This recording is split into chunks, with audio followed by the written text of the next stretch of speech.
Olá, está começando agora mais um Vozes do Mercado, programa da Exame que conta com os principais nomes do mercado financeiro. Eu sou o Guilherme, repórter da Exame. Estou aqui hoje com Luiz Fernando Araújo, gestor e CEO da Finacap, uma das principais gestoras, se não a principal gestora do Nordeste, eles que são do Recife, Pernambuco. Luiz, seja bem-vindo ao Vozes do Mercado. Obrigado, Guilherme. A gente vem conversando ao longo dos anos e aí eu estou muito feliz aí a gente ter a primeira oportunidade aqui de participar do programa. Eu espero que a gente traga aí uma informação que contribua aí para o pessoal que assiste o programa e agregue aí alguma informação útil para os investidores aí que estão acompanhando a gente. Maravilha, a honra nossa tê-lo aqui com a gente. O fundo da Finacap, né, o principal é um fundo de ações, o Matstrad, né? Mauristad, que é o nome do Recife, na época do Brasil holandês ali, Isso né? Aí. E o fundo tem 400% de rentabilidade, 256 pontos percentuais acima do Ibovespa, mais ou menos, desde 2008 isso, né? Em 2003 foi quando começou como clube de investimento, né, Luiz? É isso aí. Eu, como muitos colegas aí do mercado, gestores, que iniciaram a carreira nos anos 2000, eu comecei com um clube de investimento, Family and Friends, né, como fala, né, com famílias e amigos que aportaram nesse clube. Era um programa que a Bovespa incentivava muito no início dos anos 2000. O Raimundo Magliano, que foi uma figura icônica aí do mercado de capitais no Brasil. E aí, como muitos gestores da época, eu comecei com um clube de investimento para fazer um track record e estou até hoje aí à frente desse clube que virou o fundo Mauristad, como você falou, que é o principal veículo nosso lá na Finacap para alocar recursos no mercado de ações. 500 milhões nessa gestão do fundo. Estamos chegando a 500 milhões. E a casa 1,7 bilhão, 1,7 né? bi, é isso aí. E, Luiz, como que é mais ou menos a gestão do fundo, assim? É um fundo que busca mais um value invest, algo mais um trade mais tático? Como que é panorama, não panorama geral, mais ou menos, de como que vocês atuam lá na Finacap? Tá, a referência para a gente de investidor é o Warren Buffett, né? Então já diz tudo, a gente é value investor raiz mesmo. Nesse universo aí de value investors, né, você tem várias tribos também, né? Cabe muita tipo de abordagem nesse classificação aí de valor. Tem uma turma que, por exemplo, se considera value investor, mas aposta muito em empresas com potencial de crescimento, empresas que têm um intangível muito forte, que até se baseia muito na segunda fase, o Warren Buffett, quando ele começou a se juntar com o Charlie Munger e olhar mais a questão do ativo intangível e menos a parte de Benjamin Graham, que é o professor, né, o fundador da escola de valor, né, menos múltiplo e tal. Eu diria que a gente está mais nessa linha de Benjamin Graham, a gente usa muito múltiplo, a gente olha muito balanço, a gente usa muito pouco ou coloca muito pouco de crescimento no nosso valuation, né? No nosso processo de avaliar, determinar o valor de uma empresa. Então a gente realmente usa mais o que tem lá de ativo, a gente usa muito screening, muita análise quantitativa para achar a empresa barata e portanto a gente está mais nessa turma aí que é mais valor raiz mesmo, valor de comprar empresa barata.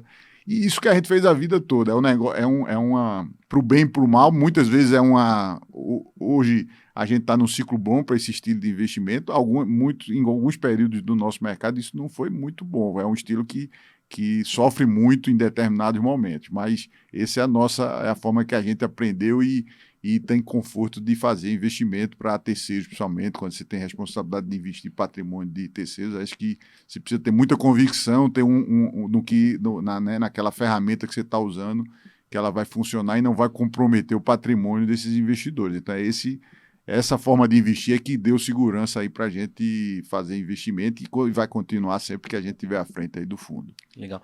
E, Luiz, aproveitando o know-how enfim, avaliar se uma ação está barata ou não, hoje quando você olha para a Bolsa, assim, de modo geral, dá para dizer que a Bolsa brasileira está barata? Está barata, é polêmica aqui, vamos comprar polêmica aqui, eu sempre falo isso, eu sei que é lógico, como qualquer avaliação determinação de preço é muito subjetivo, envolve muita interpretação. Tem gente que diz que não está barata porque o risco é alto e por conta de várias circunstâncias. Quando eu falo barato, eu falo nesse aspecto de objetivo de múltiplo. Sim. Né? Se você pega os múltiplos hoje, né, e até é muito interessante que isso é generalizado em vários setores da economia, a gente sempre teve, ao longo dos anos, né, quando o mercado está mais eficiente, tem mais volume, tem mais quantidade de investidores, mais investidor estrangeiro, é muito difícil você encontrar uma situação como a gente tem hoje, com empresas de todos os setores, com múltiplos muito baratos, desde de múltiplos de lucro, múltiplos de relação a patrimônio contábil e de carry, né, que a gente chama de dividendo, de retorno de dividendo. Retorno de dividendos, apesar da gente ter no momento agora um juro alto, mas ainda assim são retornos muito acima da média que eu vi ao longo da história aí, né, do que estou investindo no mercado de capitais. Então, sob esse aspecto, eu realmente acho que a Bolsa está num patamar de preço historicamente muito baixo. Luiz, o que talvez poderia levar a uma reprecificação ali dos múltiplos? Tem algum gatilho ali no horizonte? É o fluxo do investidor estrangeiro, isso aí não tem nenhuma dúvida. É um pouco do fluxo global de investimento, né? A gente está muito barato, mas quando você pega mercados emergentes em geral, agora a Índia destacou um pouco, talvez até como um sinal de que esse ciclo aí de mercados emergentes esteja já mudando, mas o mercado emergente, de uma forma geral, na última década, nos últimos 10 anos, tem performado muito abaixo, né? Isso tem relação, inclusive, com o mercado de commodities também, e está correlacionado. Mercados emergentes de uma forma, porque o fluxo do capital foi mais para o mercado desenvolvido. Então, eu imagino que essa precificação do mercados emergentes de uma forma geral, e o nosso principalmente, ele vira quando você tiver um redirecionamento desse fluxo aí de mercados desenvolvidos para mercados emergentes. E principalmente para o mercado de commodities, que é nosso mercado, nossa bolsa, principalmente, é muito vista como uma tese de commodities, uma tese muito correlacionada com commodities. De fato, nossa pauta econômica de exportação, principalmente, e nossas principais empresas que têm diferencial competitivo no mercado global são empresas de commodities. Né? Na verdade, o fato é esse. Né?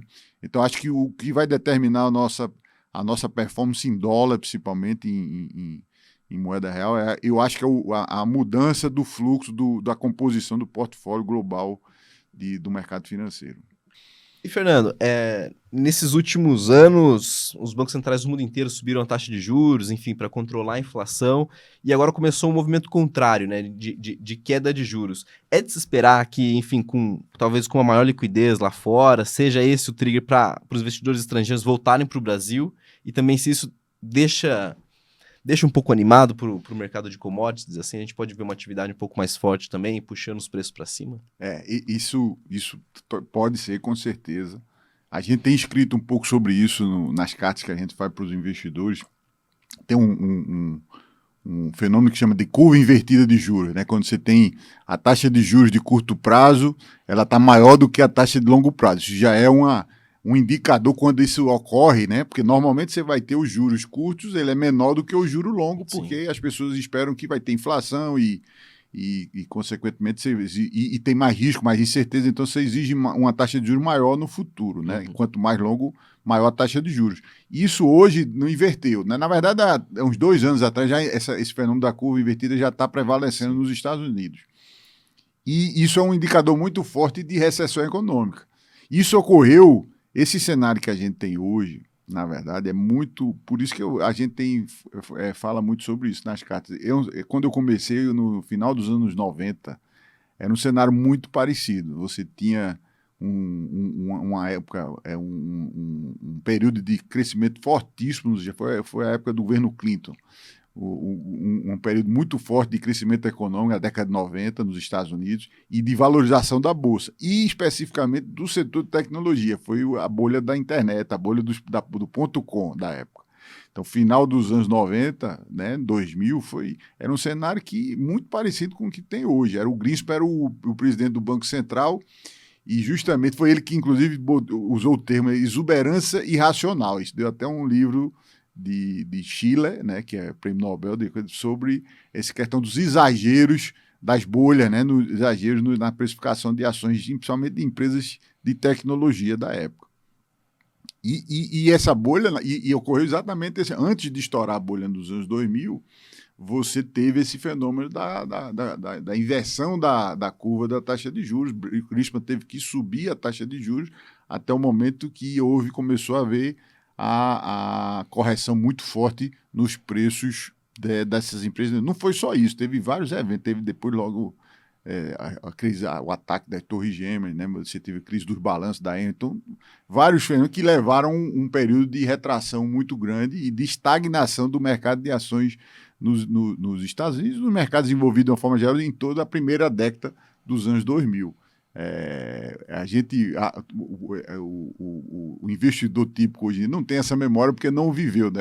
As pessoas normalmente só viram o mercado pujante nos Estados Unidos, o S&P quadruplicando, então é muito difícil para o pessoal hoje que está mais novo ter essa percepção de como mesmo o mercado de ações no americano ele pode ficar estagnado durante muito tempo.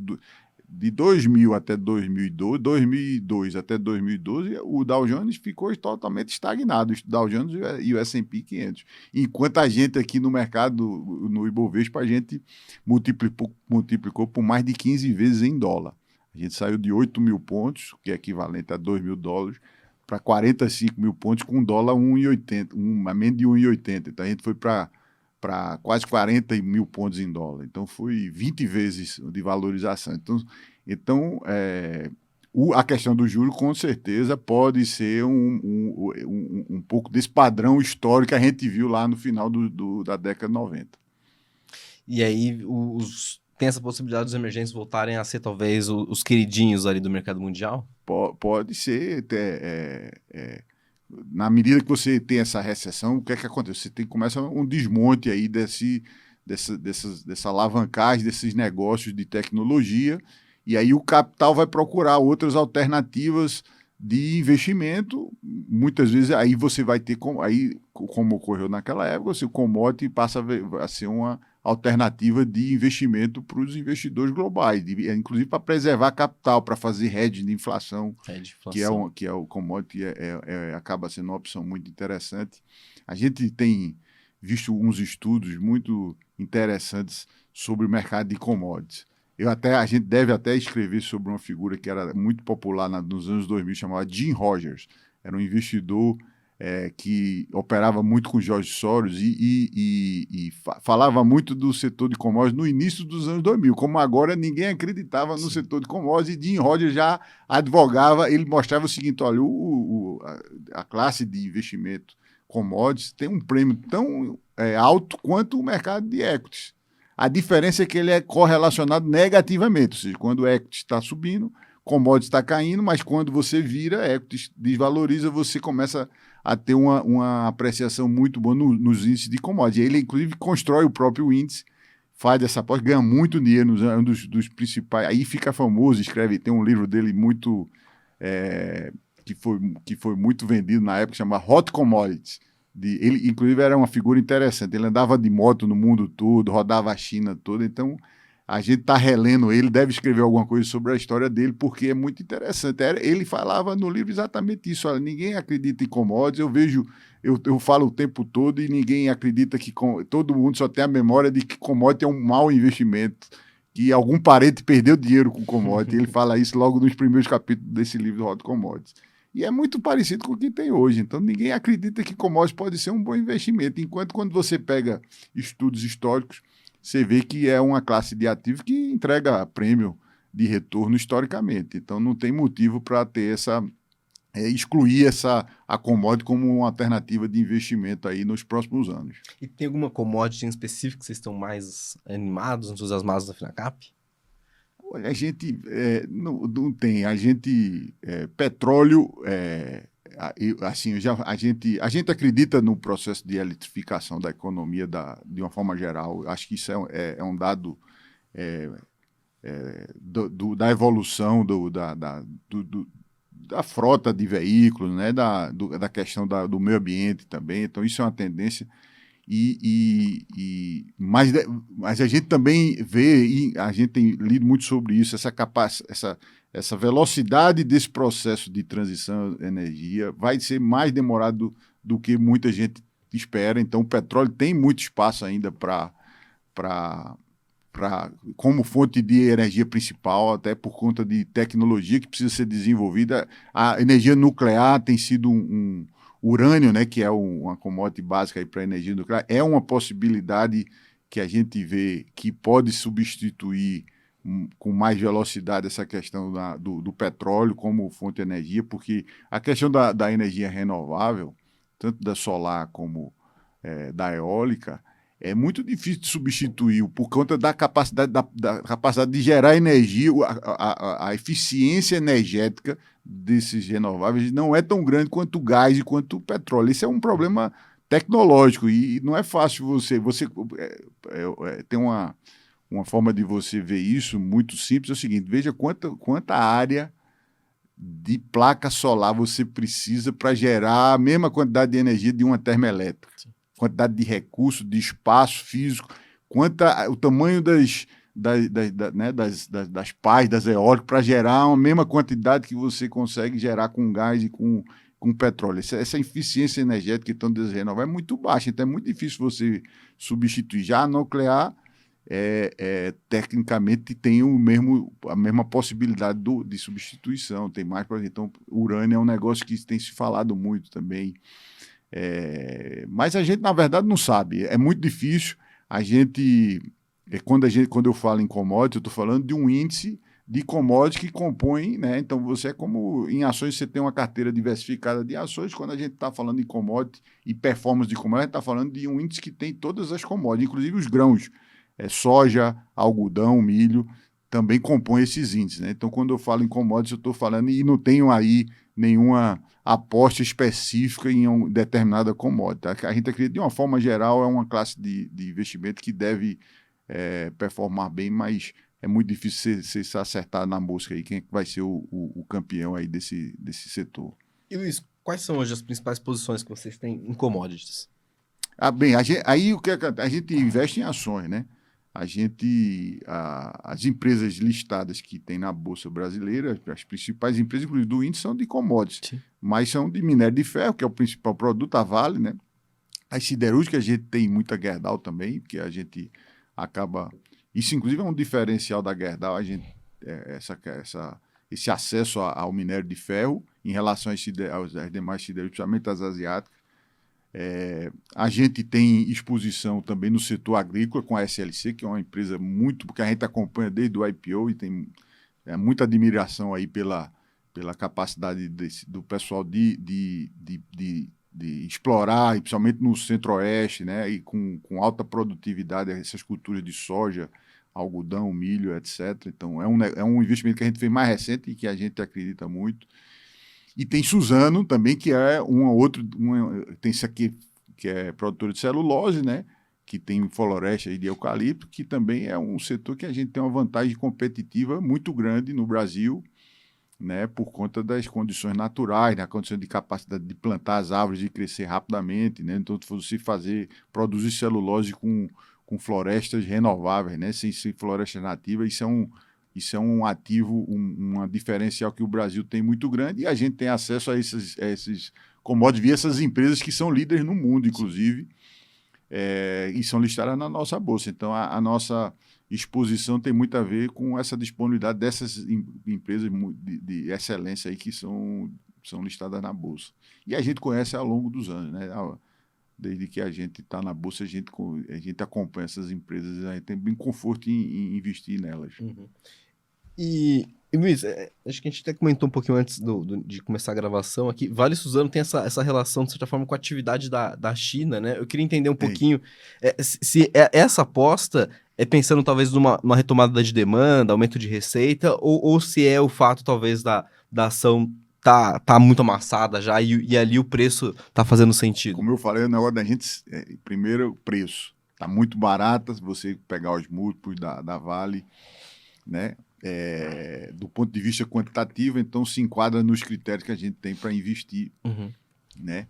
Do ponto de vista qualitativo, a gente também entende que na segunda etapa da nossa análise, evidentemente a gente olha o múltiplo, mas muitas vezes ela pode estar barata por uma razão concreta, porque o negócio... Eu me lembro de uma empresa que muita gente ganhou dinheiro na bolsa, chamava Eternit. Não sei se você chegou a pegar a Eternit. A Eternit produzia telha com amianto. Né? Então, e, na verdade, o grande negócio dela era a mina de amianto. E essa foi uma empresa que pagou muito dividendo, né? O pessoal, o Luiz Barros, o pessoal ganhou muito dinheiro com a Eternit. Mas tinha um problema do amianto, né? Que acabou sendo proibido, né? A produção, muita restrição de produção de amianto no mundo todo. E aí a empresa continuou barata, mas mesmo assim o pessoal ganhou dinheiro com dividendo. Então, lógico que a gente olha o múltiplo, mas olha esse qualitativo para evitar também esse tipo de situação. No caso da Vale, então, e aí quando a gente olha a commodity, o que é que a gente vê? Custo de produção. Você não controla o preço. O preço, como a gente falou, é cíclico e você nunca sabe qual é o momento. Você tem mais ou menos uma ideia, mas não dá para saber em que momento esse ciclo do preço vira. Então, não é uma variável que você controla. O que você tem que ver se a empresa consegue produzir num custo mais baixo que os pares. Então, se você tiver um período de commodity baixa, você sabe que a empresa vai conseguir sobreviver e que vai conseguir ganhar dinheiro até que o mercado se organize novamente, aqueles players que têm custos mais altos saiam do jogo e aí o ciclo de apreciação da commodity volta. A Vale está nessa, até onde a gente acompanha a empresa e entende a empresa, ela é uma empresa que tem o menor custo de produção no mundo e tem principalmente um minério de alta qualidade. É isso que o pessoal, inclusive da empresa, fala muito, que é um diferencial muito grande por conta do ESG, por conta da necessidade das siderúrgicas, de uma forma geral, diminuir a questão da emissão de carbono, né? Então, isso é um diferencial qualitativo da empresa que a gente acredita portanto, independente de China, a questão da China é um problema, sem dúvida ela chegou num patamar de crescimento. A gente tem dificuldade, Guilherme, de olhar, a gente olha sempre o que aconteceu nos últimos anos, e quando se fala em commodity, sempre se usa o modelo de valorização e de crescimento de demanda do passado, que efetivamente foi a China. Mas antes da China foi um outro modelo. Também quando a gente, lá nos inícios dos anos 2000, a gente sempre questionava quando eu falei de Jim Roy, sempre por que vai subir?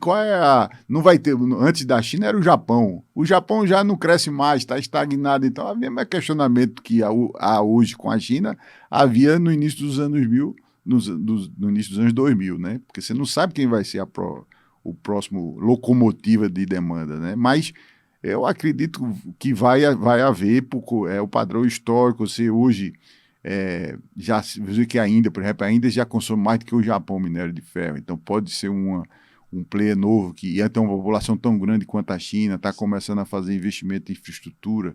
Então a gente não sabe, a gente sabe que a empresa é uma empresa boa, está barata, consegue produzir com baixo custo e essa demanda a gente entende que mesmo que a China, que tem um pouco de deslocamento de consumo da China, alguém deve substituir. Tem uma outra coisa também que estava vendo nesses últimos dias aí o pessoal do setor falando, existe quando você tem muito tempo o preço da commodity baixa, de uma forma geral, e no caso do minério isso está valendo, você tem um baixo investimento em exploração e nova capacidade. E aquelas minas que você está explorando, elas estão sendo exauridas, né? Existe um termo que se chama depletion, né? Elas estão perdendo essas minas estão sendo exauridas e você vai estar perdendo, você não só não está abrindo novas frentes, você está perdendo aquele volume daquela capacidade existente. Até peguei um número nessa semana de 300 milhões de toneladas até 2030. 300 milhões de toneladas é o que a Vale produz no ano. Então, é muita produção que vai se perder se não for feita novo investimento. Então, você diz que a China vai diminuir 100 milhões de toneladas de consumo, mas você tem que olhar o outro lado da moeda, que é a perda de capacidade das minas atuais. Então, eu acho que no momento tem um exagero um pouco grande aí com relação a essa questão da China, né? E Luiz, tem a questão do Petrobras também, né? Tem um baixíssimo custo de extração, né? Do pré-sal, né? É uma coisa absurda. Dá para ficar animado com o Brasil, assim, em termos de aumento de produção, possibilidade de explorar a margem equatorial, assim, a Petrobras, ela pode talvez mudar o patamar da economia brasileira? Dá para pensar em alguma coisa assim? Rapaz, o Paulo Guedes falava muito isso, né? A questão do potencial nesse novo. Primeiro, na questão geopolítica, né? O Brasil tá, né? Esse é um negócio que está afetando muito o mercado de commodities. Todo mundo, todos os executivos do setor falam muito isso.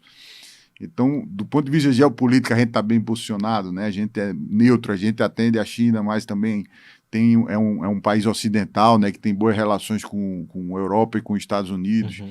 Na questão ambiental, a gente tem uma matriz renovável, a gente tem nossos diferenciais, energia, né, grãos, o petróleo barato, que ainda vai ser importante, crucial aí para os próximos anos, né?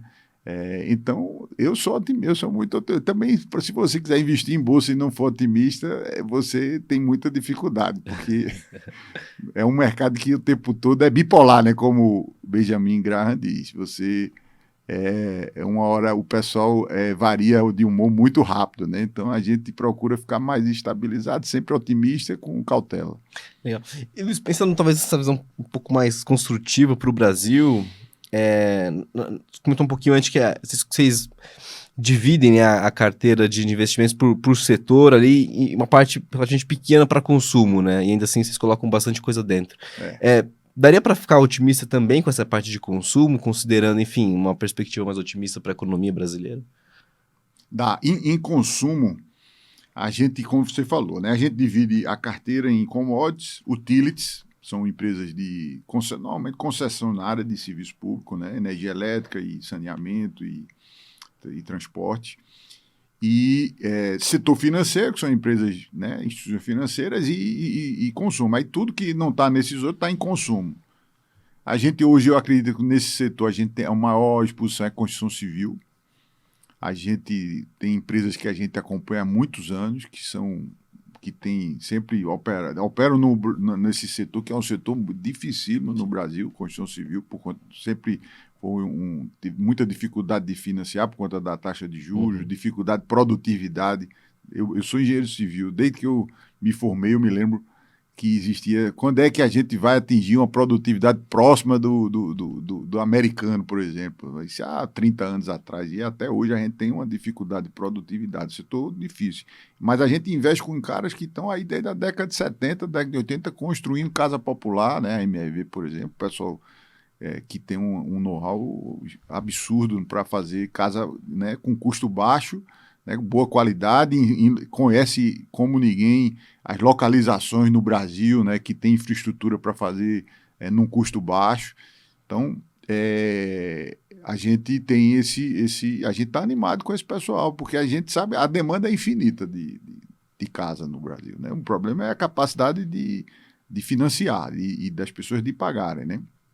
E essa questão, eventualmente, circunstancialmente, ela se desajusta, como desajustou um pouco recentemente por conta da inflação dos insumos, né? A empresa cresceu de forma muito acelerada e pegou essa inflação que desarranjou um pouco os números, mas a gente acredita que deve recuperar aí, somente na medida que essas safras que saíram com o preço baixo em relação aos custos, ela vai sendo substituída pelas novas obras, né, pelas novas unidades que estão já com a precificação mais adequada. Então a gente está muito otimista, está muito otimista, principalmente porque está muito barato, né? Nunca também é uma empresa que a MRV está no patamar mais baixo em termos de múltiplo que eu vi, a não ser em alguns momentos muito específicos, na crise de 2008, né? Você tem aquelas que em 2020, quando você teve a pandemia, então você tem aquele movimento que todo mundo vende tudo que está na frente, e aí você chega àqueles preços baixíssimos, mas logo depois você tem uma recuperação rápida. Nesse momento, a gente está vendo que esses preços estão ficando estagnados durante muito tempo. O setor de varejo, a gente tem também o investimento na loja Renner. Eu conheço a loja Renner desde que eu comecei também no mercado. A loja Renner foi a primeira corporation. Eu na faculdade fiz uma dissertação, fiz pesquisa sobre governança corporativa no Brasil.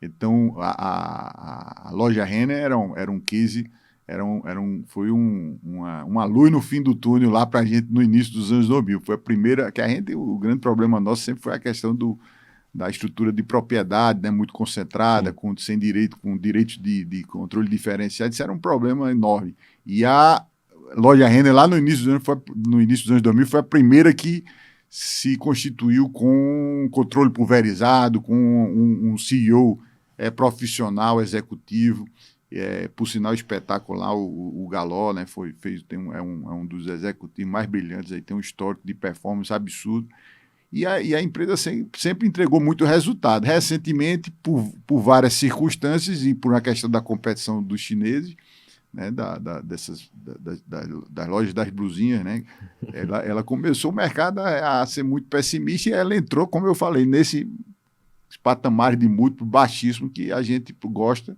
e a gente montou uma posição boa também na loja Renner. Então, e aí hoje a grande coisa que me anima, mais do que tudo, é que a gente consegue comprar muita empresa boa, barata e de forma diversificada. Então eu estou num nível de risco assim, de concentração setorial, porque você nunca sabe exatamente. Você consegue controlar o momento que você compra, você sabe quem é que vai subir, quem é que...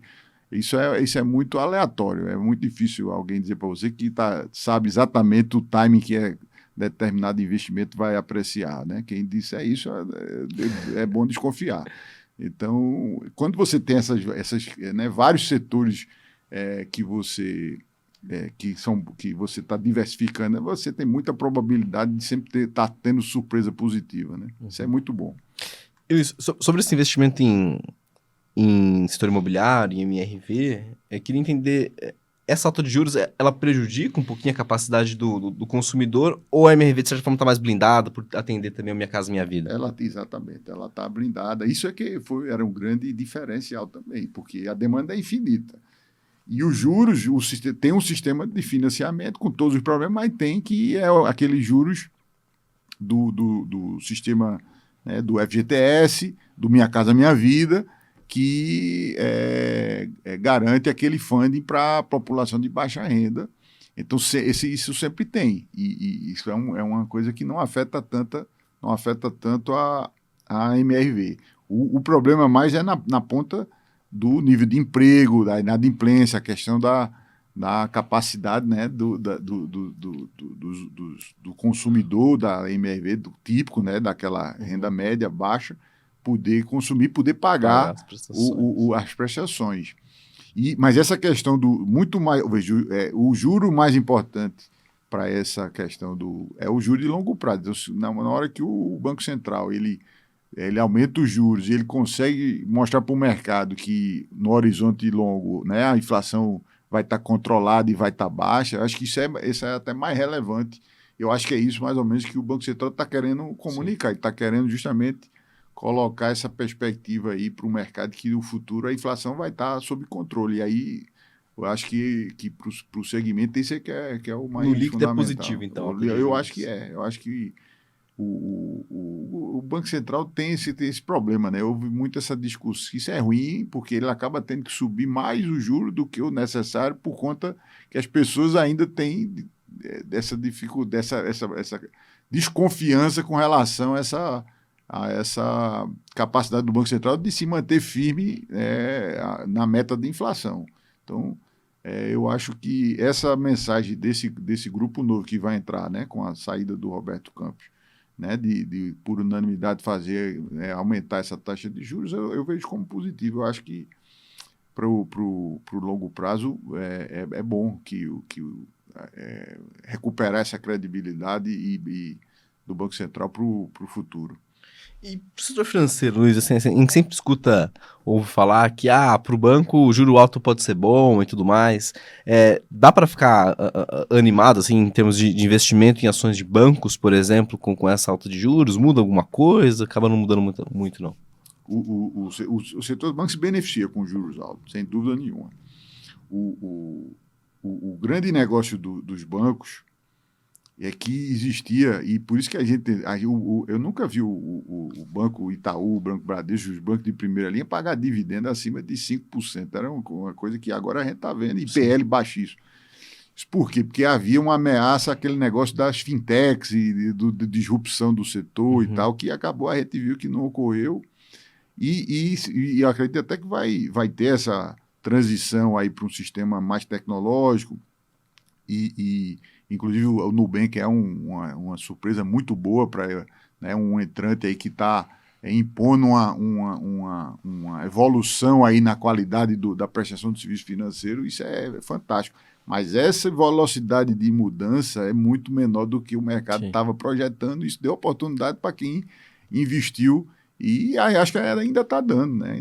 São empresas que geram mais de 20% de ROI, com uma boa distribuição de dividendos, e que tem toda a infraestrutura de crédito hoje ainda é baseada nessas instituições. Então, eu acho que elas se mantêm como bons investimentos. Lógico que uma ou outra está mais exposta a essa questão tecnológica, mas, de uma forma geral, são empresas que, desde que eu estou no mercado, sempre ganham muito dinheiro e sempre tem sido um bom investimento aí para o acionista.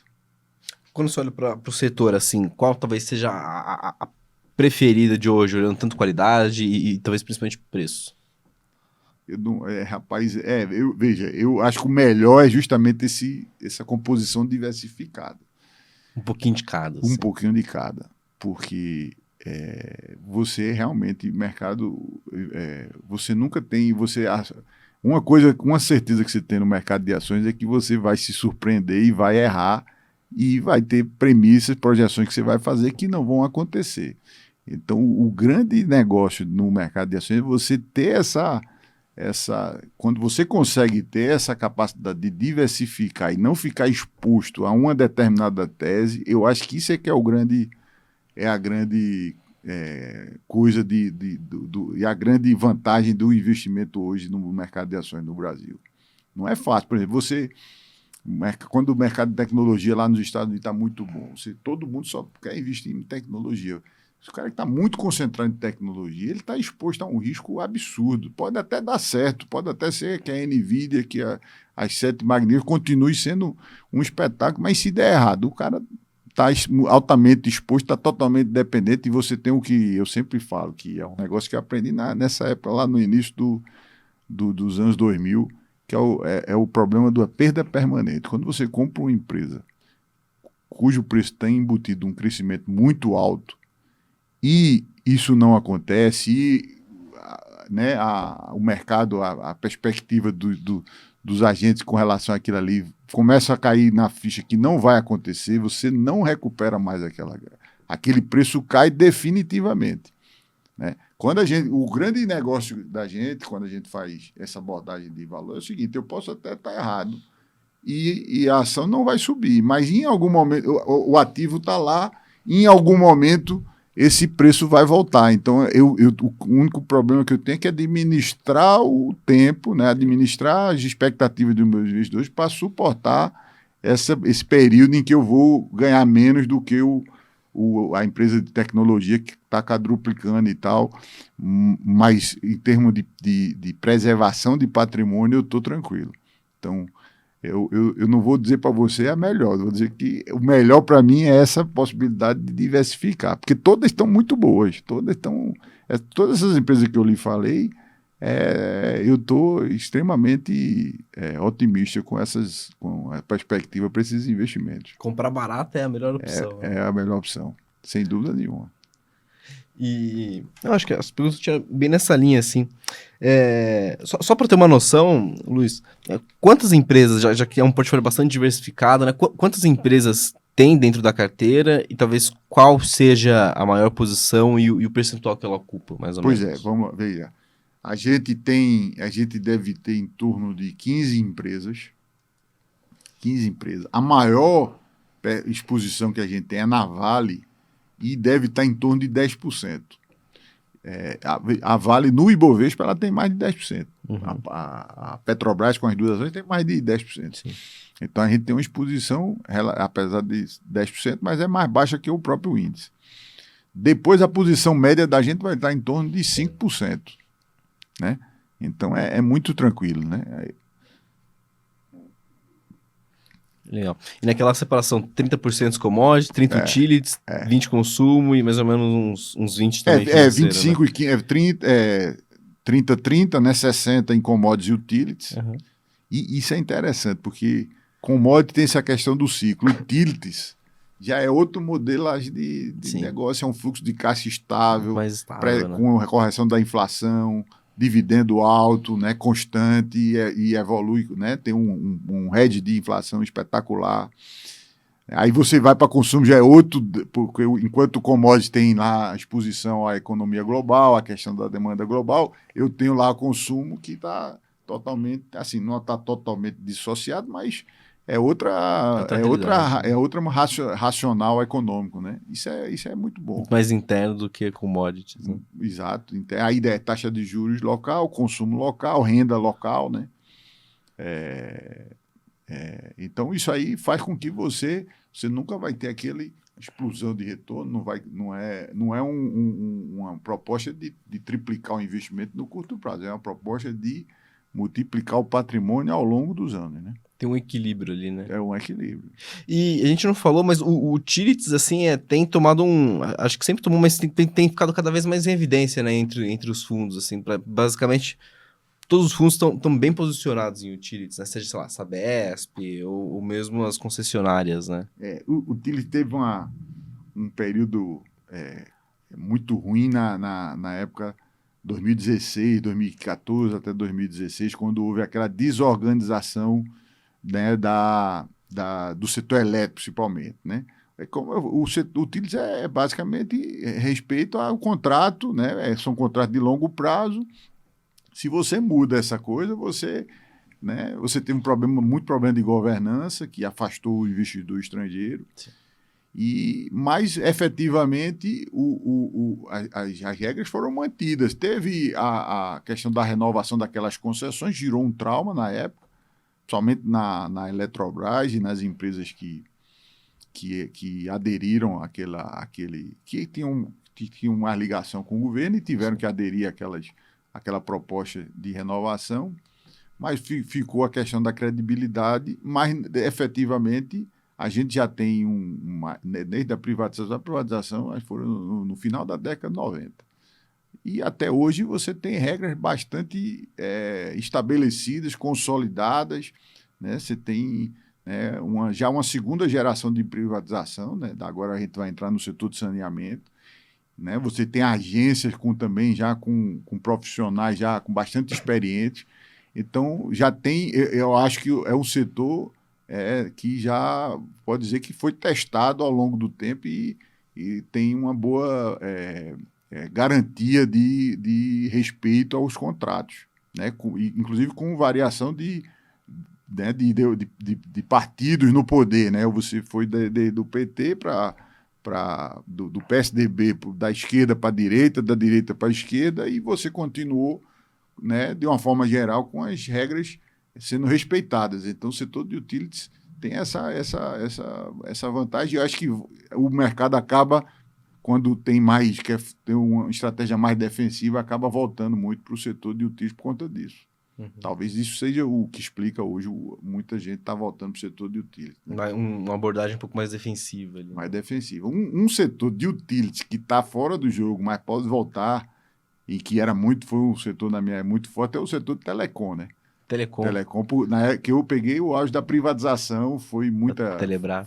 Foi a Telebrás, toda a forma... Eu acompanhei de perto toda a formação desse sistema, né? Da transição entre a Telebrás, que concentrava tudo, para um sistema hoje, né, que agora está voltando a concentrar. Né? Eu vi a extrema pulverização, né?